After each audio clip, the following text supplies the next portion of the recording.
ओम शांति। आपका प्रश्न है, क्या हमारे पुण्य बल जन्म जन्मांतर के पाप को कट कर सकता है? योग बल से हमारा 63 जन्मों का पाप नाश होते हैं? क्या योग बल से हमारे भविष्य भी सुंदर बना सकते हैं? मतलब इतने जन्मों का पाप को एक जन्म में क्या भस्म कर सकते हैं?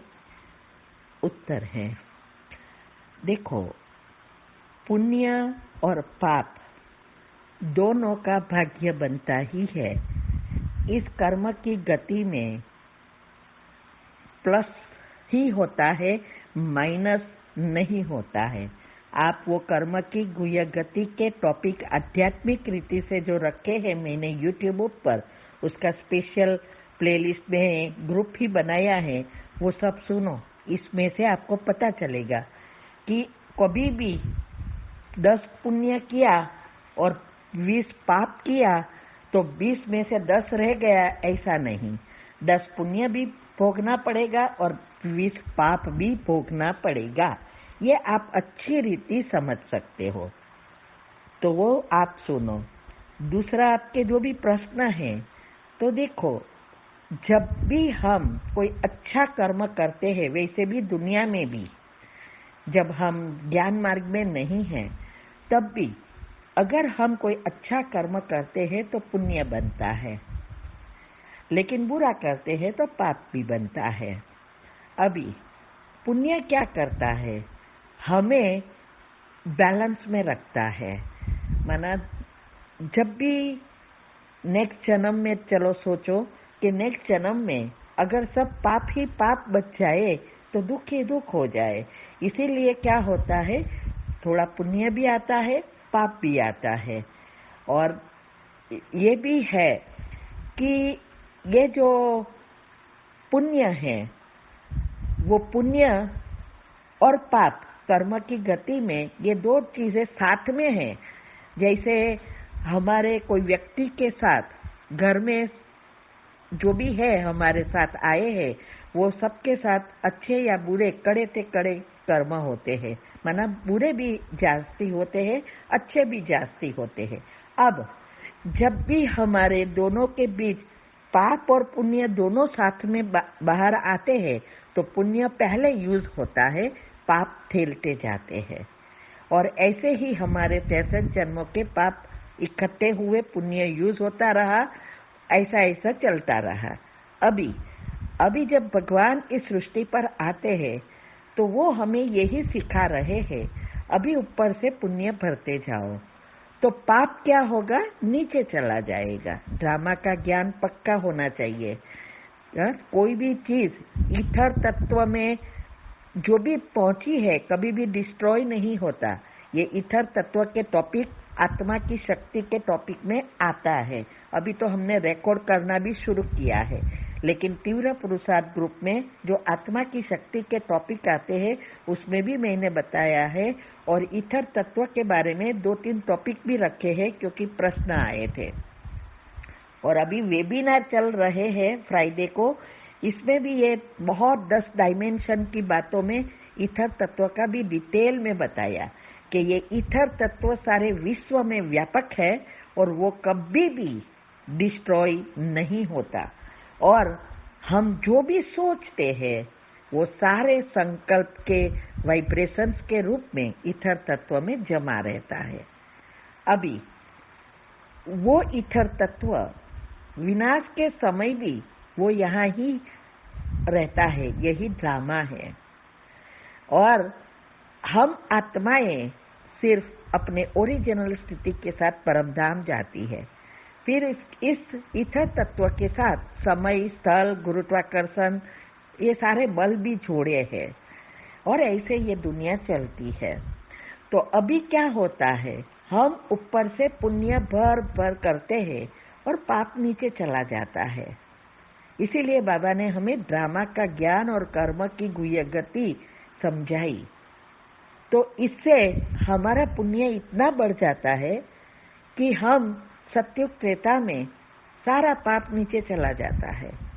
इसीलिए हम सुखी सुख भोगते हैं। और वैसे भी दुनिया में जब जो भगवान के बच्चे नहीं बने हैं और हम भी नहीं बने थे तो एक का एक ही कर्म का फल मिलता था। अभी पाप भी एक का पदम गुना है और पुण्य भी एक का पदम गुना है। इसीलिए बाबा कहते हैं कि 63 जन्म के पाप कर्म भस्म करना इजी है।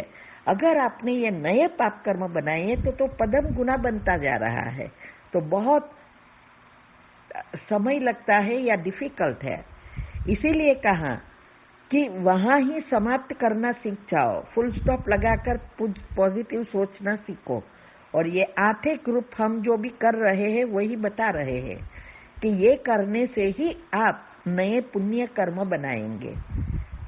तो ये पाप कभी डिस्ट्रॉय नहीं होते, लेकिन वो नीचे चला जाएगा और कर्म की गति अनुसार सारा पुण्य ऊपर आएगा और इससे हमें स्थायी सुख मिलेगा। क्योंकि एनर्जी है तो इलेक्ट्रॉन, प्रोटॉन और न्यूट्रॉन 3 एनर्जी ही ब्रह्मा विष्णु शंकर है और ये तीनों एनर्जी को बैलेंस करना है। ये सारी बातें मैंने यूट्यूब पर रखी है और 8 ग्रुप का अगर आप करेंगे तो इसमें रोज कोई ना 4 टॉपिक आता है, सुनो वो, और उसमें से जो अच्छा लगे वो सेव कर रखो, यूट्यूब से ही पोस्ट होती है।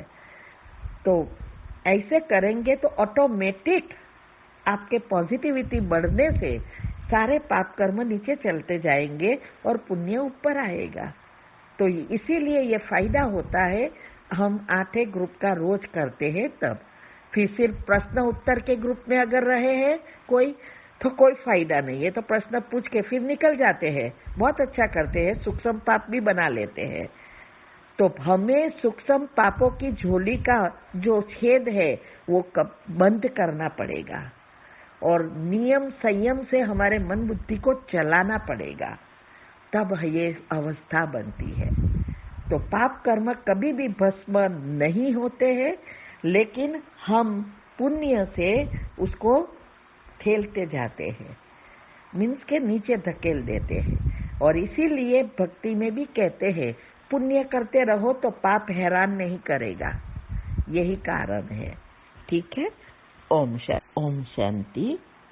आपका प्रश्न है कि आपने वो सूरज भाई की सत्युग वाली जो वीडियो सुनी और हमने बताया हमारे कृष्ण का जन्म और विनाश की वीडियो में मैंने बताया था, मीन्स के आपका प्रश्न है कि 30 साल का समय लगेगा श्री कृष्ण को गद्दी पर बैठने में, माना सत्युग आने में, और वो 30 साल रव नरक होगा।